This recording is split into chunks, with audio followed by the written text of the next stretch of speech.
Just making sure that we are up and running. Hello, hello, my beautiful audience, peace lovers, peacemakers. Welcome to our YouTube channel and welcome to Peace Mindedly podcast.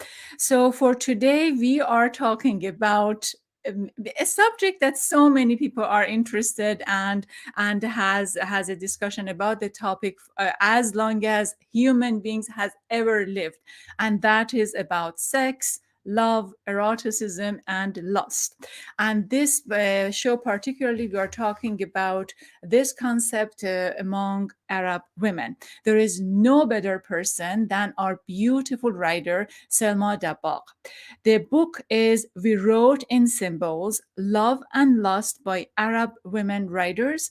The book is going to be in the, on the shelves and ready to grab the book on September 7. Right now, it is available via Amazon for pre-order in the US, but you can get the actual book on September 7. And I'm one of those people who are going to get the. I have a soft copy, but I would love to get the hard copy of the book.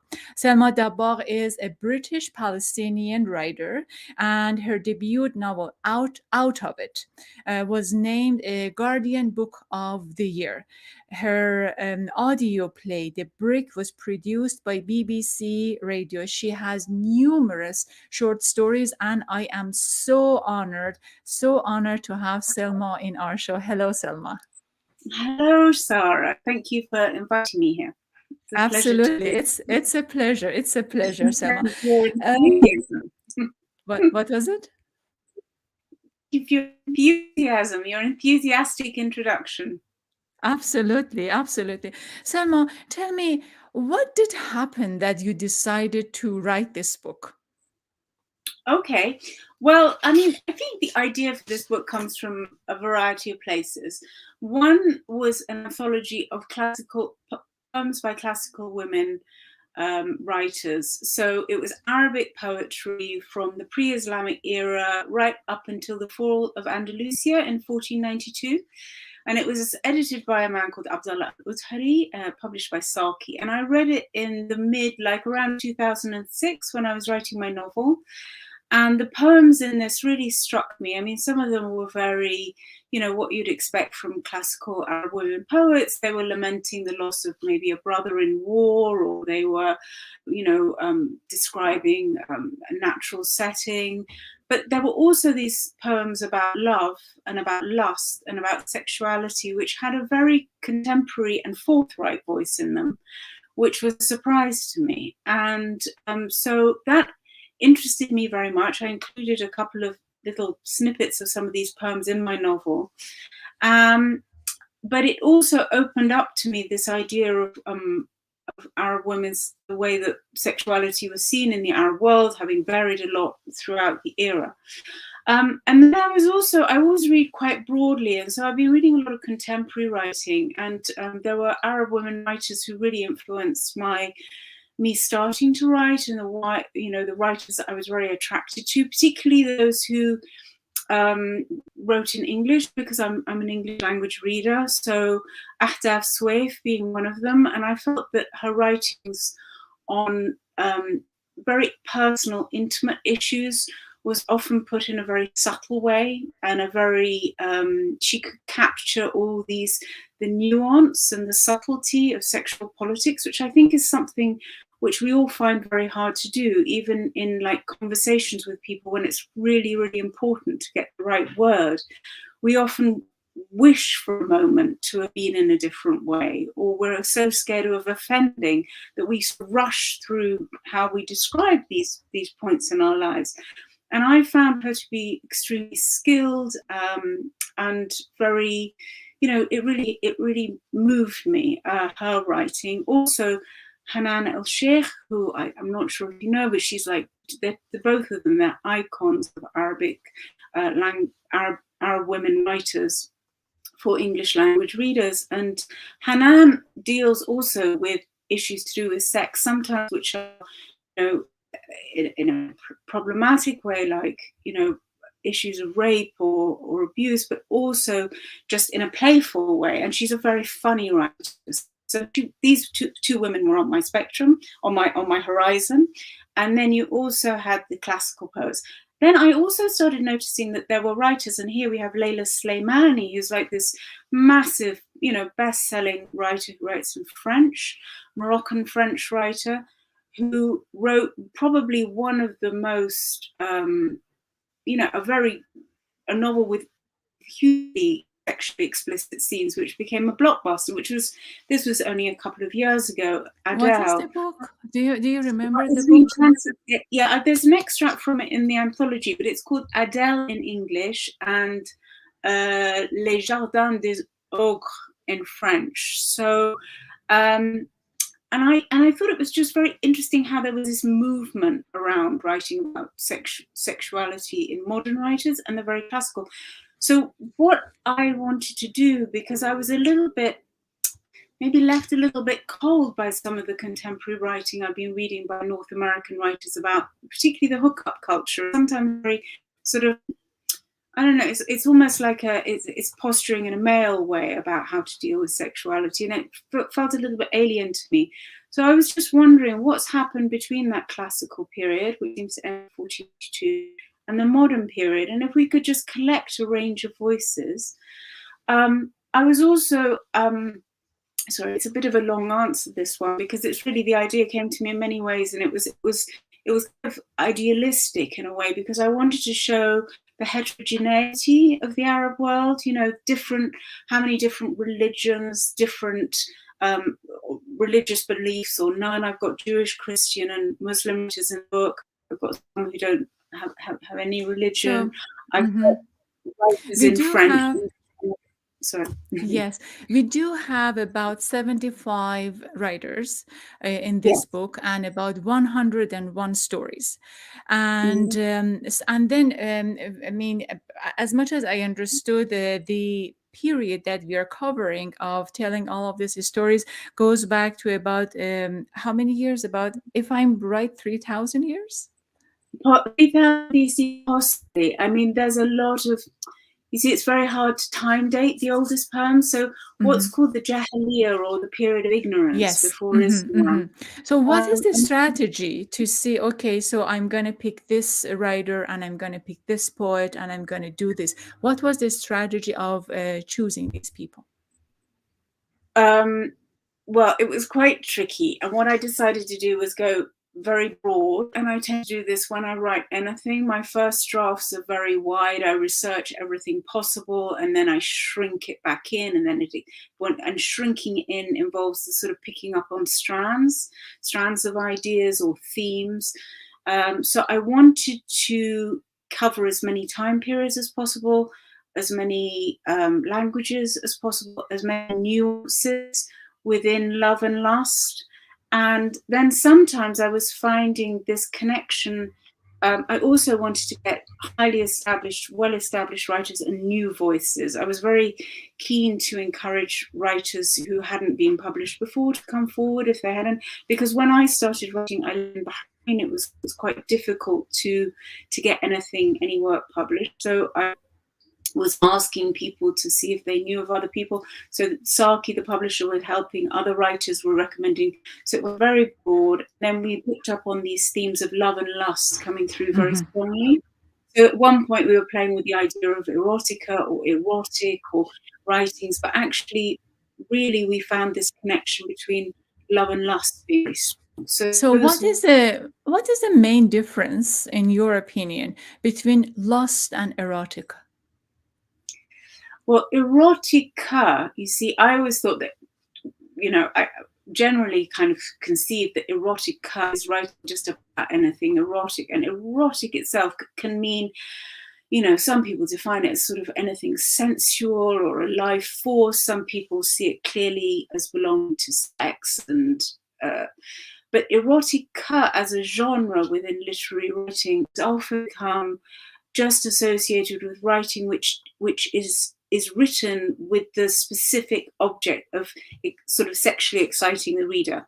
So that isn't really what I wanted with the writing. I wanted more of an exploration of emotions. I mean, some of the works might have that effect, but it wasn't the key aspect that I was looking at here in picking writings. And actually, erotic is very badly written, and it's not written by very many women in a literary way, erotica as such. So I didn't really want to yeah, when I read the book and I was browsing over many stories, I found it was not like Penthouse. It was not like, you know, cheap erotica stories. It was in depth, and I could see, you know, sometimes myself. I mean, doing any of those, or sometimes I could project, or I truly enjoyed, you know, a woman in Egypt, I mean, in Palestine, or in Doha, or in different places,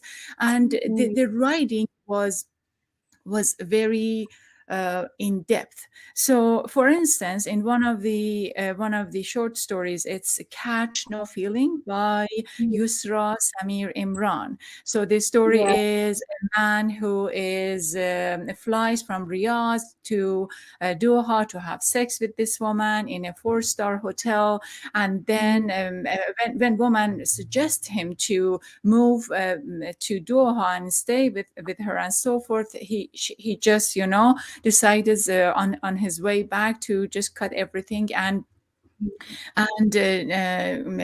delete the WhatsApp account and do not and make the person disappear. So in our culture, men are allowed to you know, have sex without love, but I just have this kind of perplexed moment that, do we allow women the same opportunity and right? Do we allow Arab women to just have sex for the sake of sex and without involving too much feelings and love? Well, yeah, I mean, it's a very big question, and I think that I mean, the anthology doesn't really go any way to answering that. I mean, the prohibitions are obviously really exist, and I think that the Arab world is not the only society where taboos exist with regards to women's sexuality. I think that when taboos exist, they most often land in the area of women's sexuality and what they can and cannot do. I think the issue of this in that particular story, she's ghosted, she's wiped out, and that is a very modern phenomena, you know, in terms of being able to connect with somebody sometimes very deeply, meeting them through the internet or otherwise, forming a relationship and a bond, and then being able to absent yourself because your only community of connection is online. So this phenomena of ghosting is common. I think women from any background would associate with that.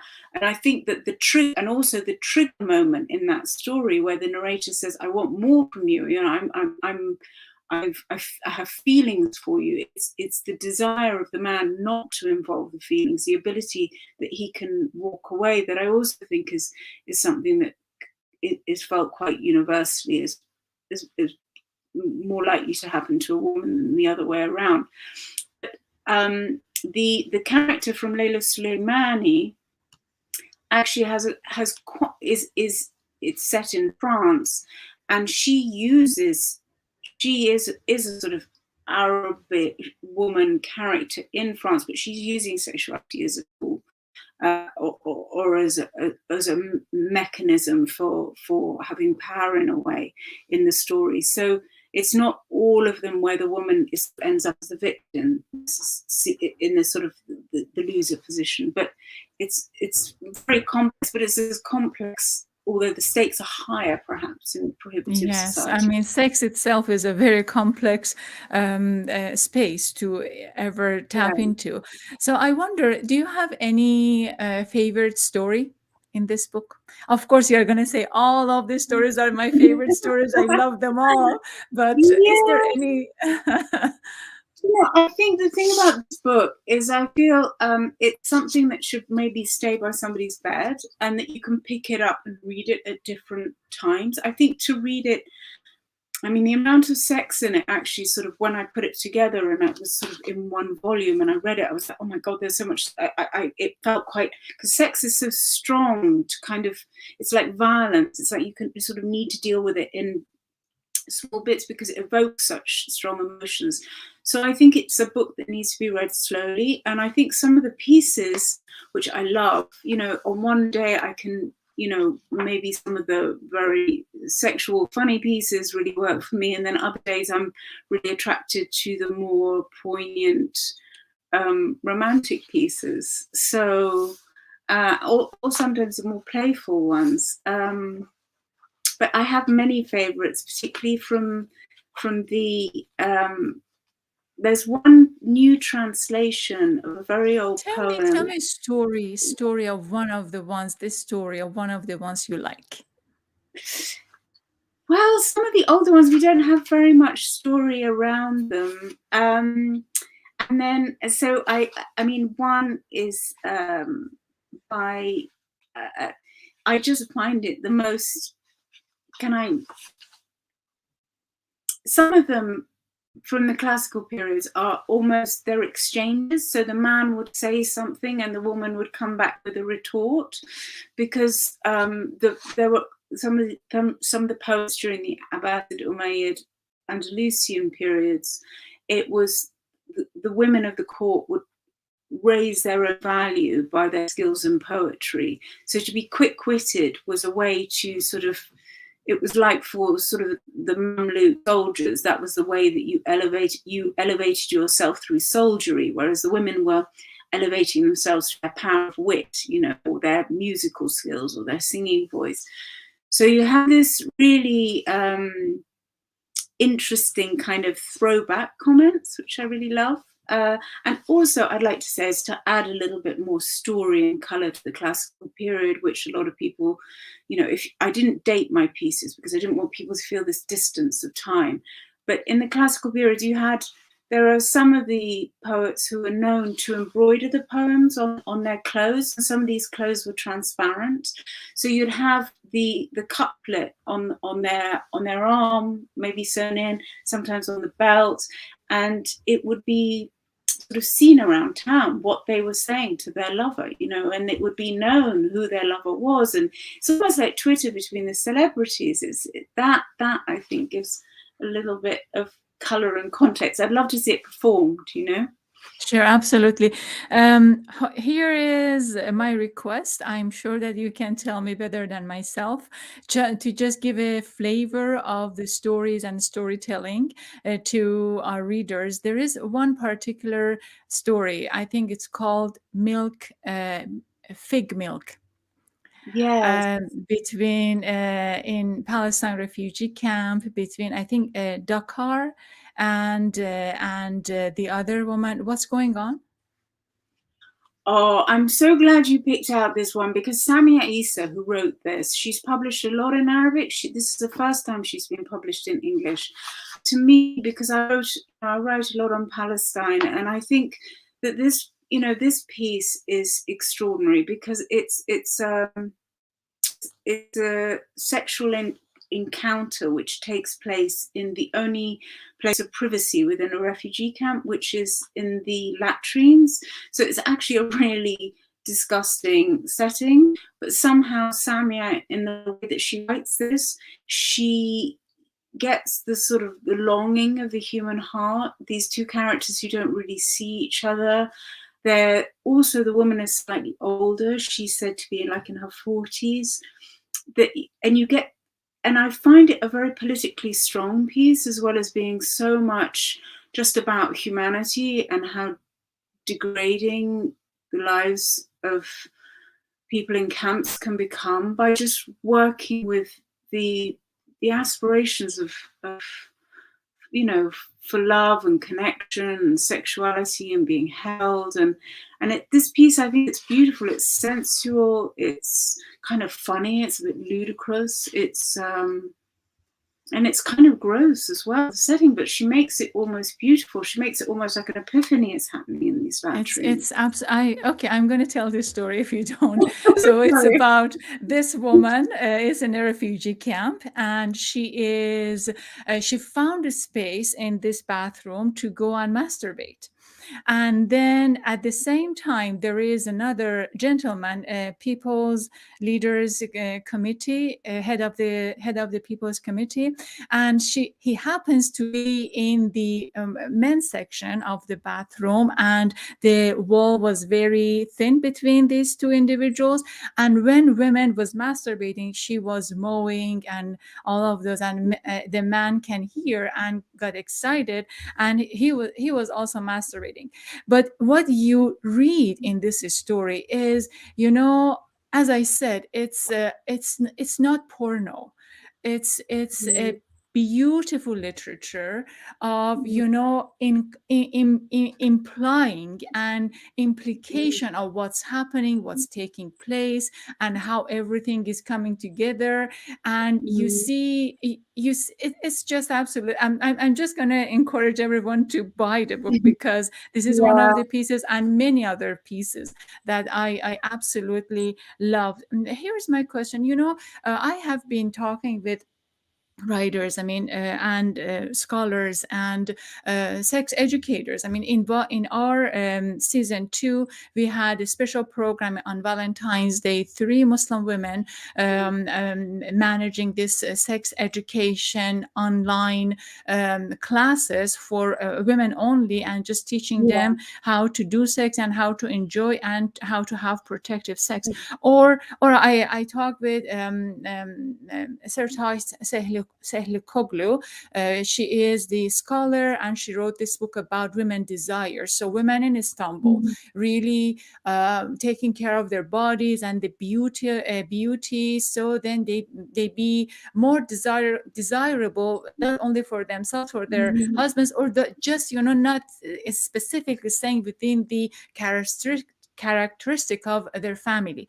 Okay, and then we have other like Yusra Imran, who is publishing this newsletter, and it's all about erotica, love and lust, and she wrote a book called Red Lipstick and Hijab. So we see these things are happening, and I really do not want, if I do not sound racist, I do not want to credit Western, thinking that, oh, this is a Western thing. I would like to see that this is actually happening women and Muslim women are creating this space that is, taking this issue that has been imposed on them, against them, within the patriarchal connotation, and taking their own hands and recreating space. So what do you think about that? Would you think that they've been influenced by Western ideas, or is this something organic is happening, or because we are in this global market and global economy, and everything is influencing the other, so we see these kind of things among Muslim women, talking about erotica, lust, love, and sex outside of marriage, for instance, or before marriage, or getting divorced, and for the sake of enjoying sex and so forth?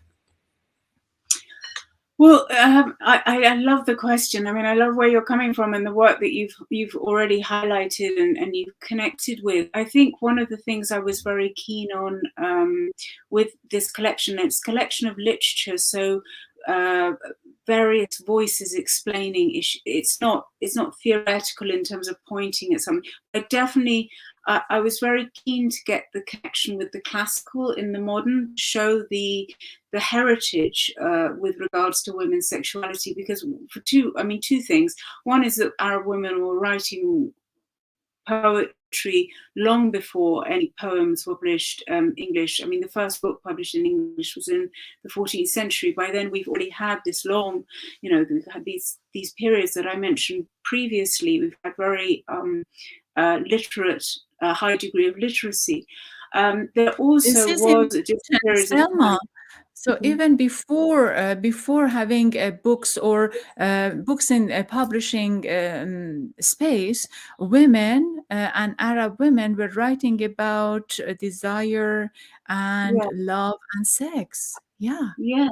So they were, and tell me also that more. there was periods of time. I mean, I'm not an expert on this Sure.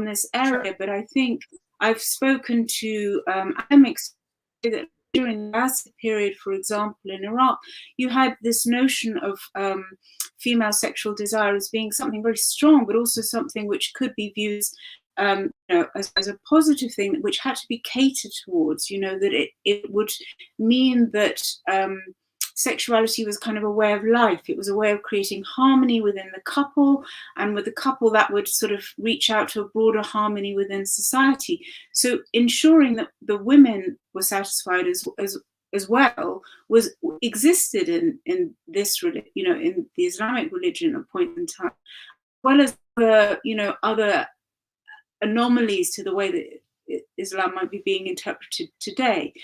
Some of this, I think that there's been, because of the way that sensuality and sexuality was taken on, like, for example, in the Victorian era, where a lot of sexual pornographic material was coming from, seen to set in, or said to be translations of work from the Arab world. You had this orientalizing and sexualizing of Arab women. So it's kind of made the subject a little bit untouchable in some ways. That's why I wanted to keep it as the women's voices from the two periods, so that it's like, and that's why I'm also ordered the pieces in this way, so that they're speaking to each other, like whispering to each other throughout the centuries. So it's not something that sort of sexual liberality and a notion of female sexual satisfaction is a Western thought. It's not. In fact, it's got a longer legacy in writing by women in the Arab world. So that's why, and also why I chose an Arab publishing house, etc., to keep it like as not as a kind of the idea of the is coming from outside. I'm also quite interested in it, and this is something Shireen Al-Fiqi wrote about in her very well in the introduction to her book Sex in the Citadel, in this idea of how across the Mediterranean, you've had this sort of exchange over the centuries, where at one point all the Victorian travellers and writers were coming to the Arab world seeking a more ways of being able to ways of being more sexually liberal, and now you've got the movement going the other way. Sorry, and the other thing, and then I'm thinking also, as you were speaking, that this is the Arab phenomenon. I mean, Arab women can own it in one place, and the other issue that I was thinking about was relationship between literature and what is actually happening in the society. So it's phenomenon. You see that these things has been existed in somehow, or in imagination, or women dared to think or imagine any of these experiences that they started writing about. Although I'm imagining that even writing or going through any of these materials, especially during Islam, and when Islam was so strong at the time, was very dangerous. I mean, dangerous. Probably, I just would like to get your take on how was it for women to write these kind of stories and literature, because sex has been really a secret matter within the Middle Eastern societies. So please stay put with me. I'm going to come back. You are watching our interview on our YouTube channel with our beautiful writer, Selma Dabbagh. Her book is We Wrote in Symbols, Love and Lost by Arab women writers. The book is available in UK, and if you are located in UK, Britain, you can buy the book. But in the United States, it's going to be available on September 7. Selma has written numerous short stories, and her debut novel, out of it, was named a Guardian Book of the Year. I've been reading the book, and as I said, it's beautiful literature. And honestly, I am on my part, I am so excited to see that we as Muslim women, I mean, of course, Arab, but Muslim women can own our sexuality and can own this creation that we are producing to talk about our desire and our things that really makes us happy and beings. And we are so many beings. We are human beings, we are sexual beings, we are intellectual beings, we are so many beings. And this is one of the beings that has been talked about and has been contested so many times. I'm very glad that we are Arab women have taken, we have a writer who is showcasing of how throughout so many years, many thousand years, this has existed and has been in production within the society. So this is our 4th season for Peace Mindedly. We have a range of writers and authors. Last week we talked with Aisha about her book of conceptualizing how we see and perceive God among feminism and among Islamic identities. And later today, I'm talking with the writer of Our Women on the Ground, Zahra Hankir. So we are going to publish more information about our conversation with Zahra.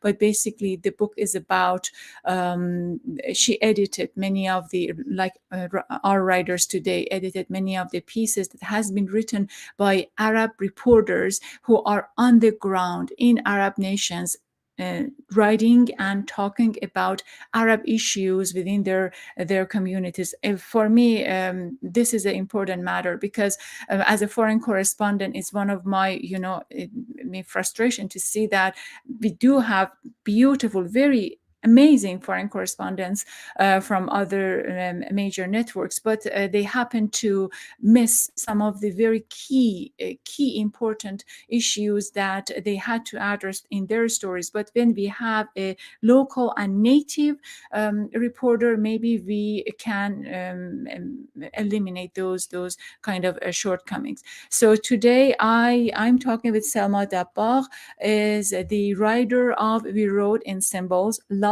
and Lust by Arab Women Writers.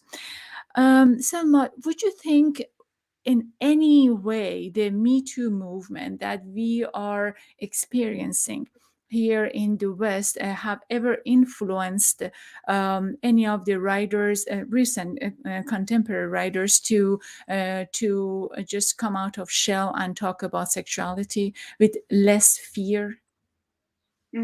Yeah, I mean, very good question. I think that the implications of the Me Too movement have been really far-reaching and impressive. And I must say, even though in the beginning one was kind of questioning, these celebrities and what have they got to lose, when you sort of read the individual accounts of how some of these women being, stalked and bullied by, former Mossad agents around the streets of Hollywood, and the risks that they took to complain, I think it's been an inspiration, and it has changed the discourse. I mean, definitely in the Western world.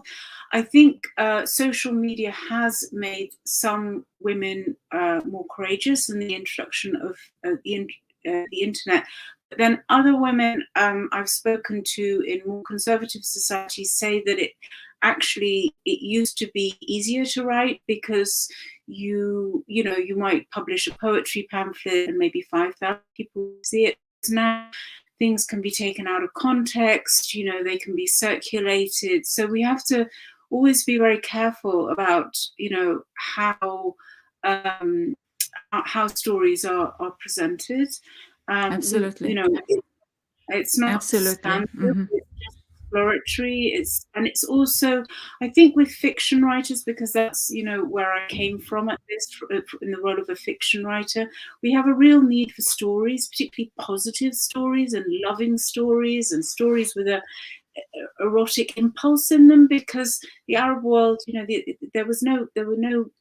it's not a world of the image. You know, the shown image is quite new. It was introduced in the mid-20th century, and now we've got this deluge, particularly during lockdown, deluge of all this material coming in, and yet the number of screenwriters who come from ethnic minority backgrounds is like, in Hollywood, is like 0.01, and of that who are women, it's even smaller. So you don't have enough people writing stories which are, you know, who are influencing the way that the Arab world is, or not just the Arab world, but the sort of, you know, Southern Hemisphere is seeing itself, you know. And so ways that we need, this was partly an endeavour to sort of explore, showcase, promote those writers who are a little bit more risky, but also, you know, respond to the beating heart. And nothing's harder to write about than sex and love and lust. So yes, responding to the beating heart, and yeah, that's yes. So it's the silly question. You're gonna forgive me, but I'm gonna ask. I'm gonna request for your answer. So I was wondering, which one of the stories in this book you think is the sexiest, or more arousing, or when you read your heart beats so fast? Well, it kind of depends on one's. Oh my goodness, that's such a personal question. I think, you know, I think Medjma is quite a sexy piece. I mean, yeah, Almond. It's a very, I mean, the book itself, there were parts of it I wasn't really taken with as much, but this, I think this description is a little bit, you know,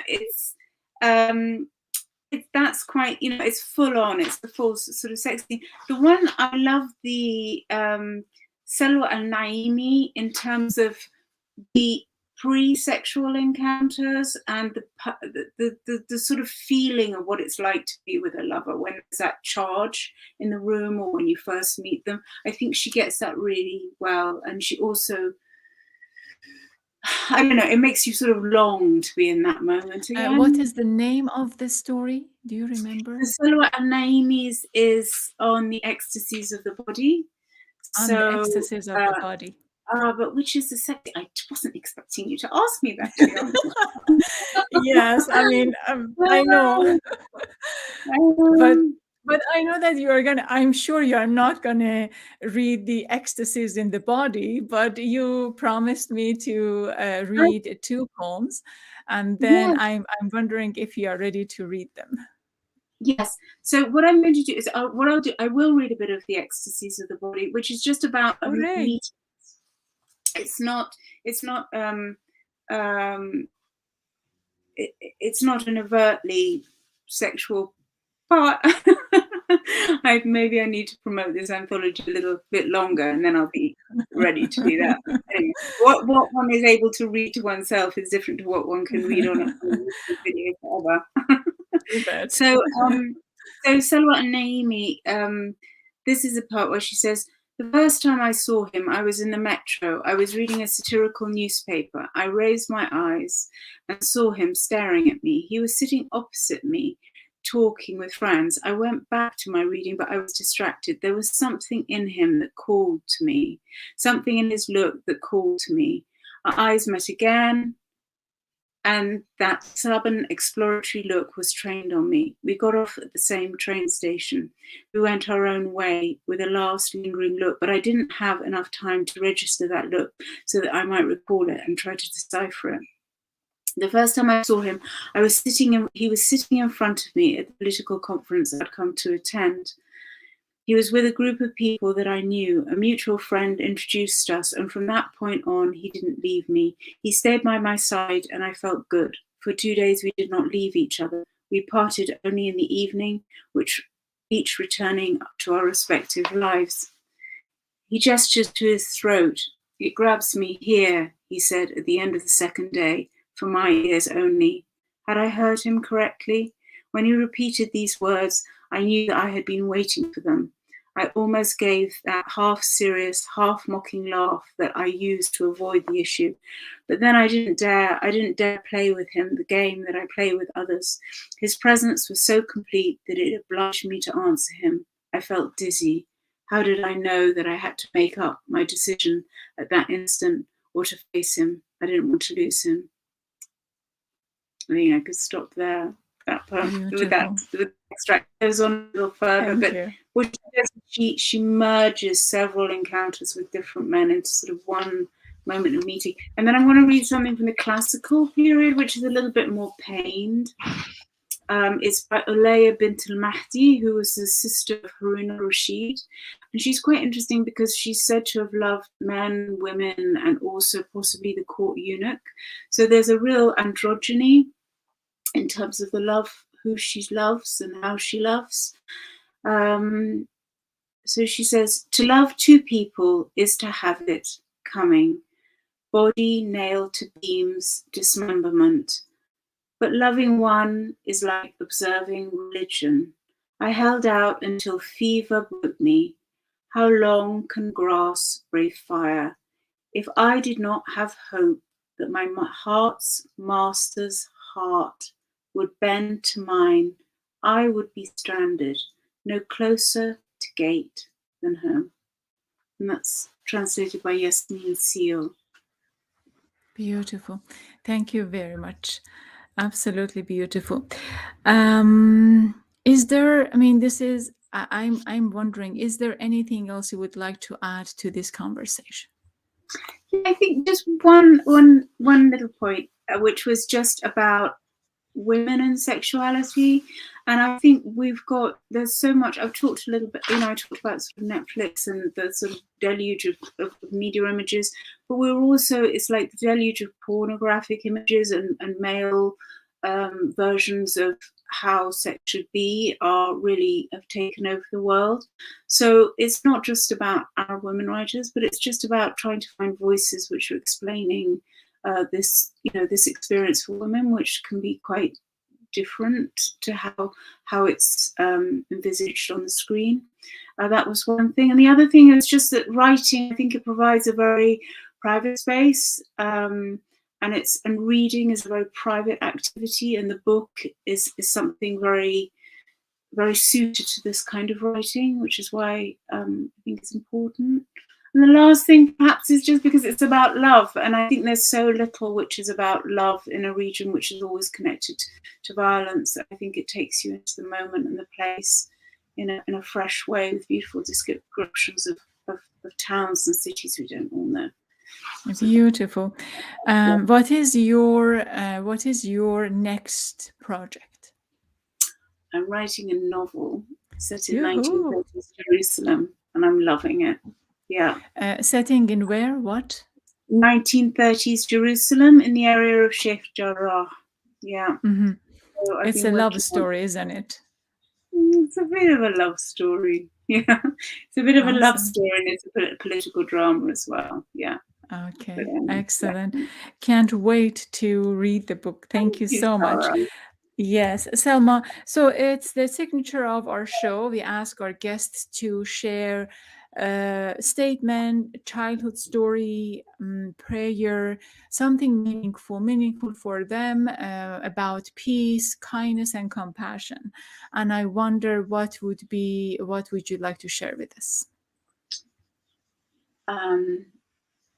I think as the child of a mixed marriage, I would say that we have that although the differences can be huge, that the cultures of East and West work well, very complement each other in art, architecture, storytelling, and have built on each other for centuries and should be seen to continue to do so. And that legacy should be absorbed and promoted rather than constantly seeing difference.